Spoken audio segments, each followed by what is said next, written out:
Terima kasih telah bergabung bersama saya Lilian Ing. Kali ini kita membahas mengenai bagaimana dampak serangan Amerika Serikat dan Israel ke Iran terhadap pasokan minyak dan LPG di Indonesia.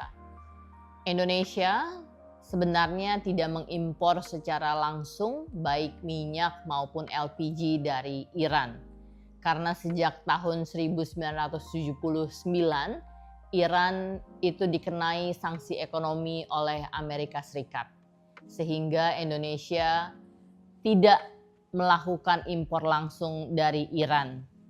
Indonesia mengimpor minyak, 57% dari impor Indonesia berasal dari Singapura, 27% berasal dari Malaysia, 6,3% berasal dari India.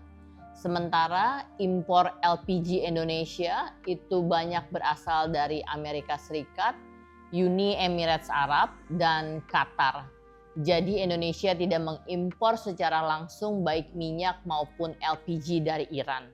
Namun perlu kita ingat bahwa Selat Hormuz, Iran itu dilalui dari 20% perdagangan minyak di dunia melalui Selat Hormuz, 20%. Coba bayangkan betapa besar peranan Selat Hormuz dalam jalur perdagangan oil atau minyak di dunia.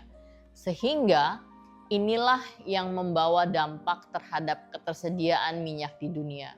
Ketika ketersediaan minyak di dunia itu menjadi menurun, harga minyak menjadi meningkat. Seperti yang saat ini terjadi sudah pada kisaran $101 per barrel. Dan ini diekspektasikan akan berlanjut hingga menembus di angka $150 per barrel.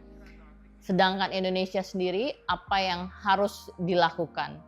Belum lama ini Menteri ESDM menyatakan bahwa cadangan minyak Indonesia hanya pada kisaran 20 hari, sementara negara seperti Jepang bisa mencapai hingga 253 hari.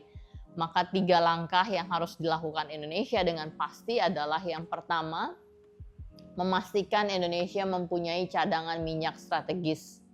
Yang kedua, sebetulnya ada kesempatan baik bagi Indonesia untuk meningkatkan ekspor Indonesia, baik ekspor batu bara, LPG maupun CPO atau crude palm oil, karena ini akan bisa menjadi tenaga alternatif bagi energi. Dan bila Indonesia bisa mengelola dengan baik, maka Indonesia bisa meningkatkan ekspor di ketiga produk tersebut sebagai alternatif dari energi. Kemudian yang ketiga adalah Indonesia harus memperhatikan pengeluaran, karena ini membutuhkan alokasi anggaran yang tepat dalam memastikan pemberian subsidi energi. Jadi sekali lagi pemerintah harus memastikan pemotongan pengeluaran-pengeluaran yang tidak penting untuk memastikan ketersediaan energi di domestik.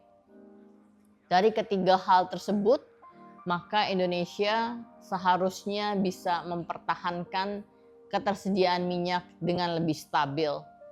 Dan sekali lagi kami berharap Indonesia untuk terus mendorong proses diplomasi sehingga terjadi penyelesaian secara diplomasi dari agresi Amerika Serikat dan Israel ke Iran.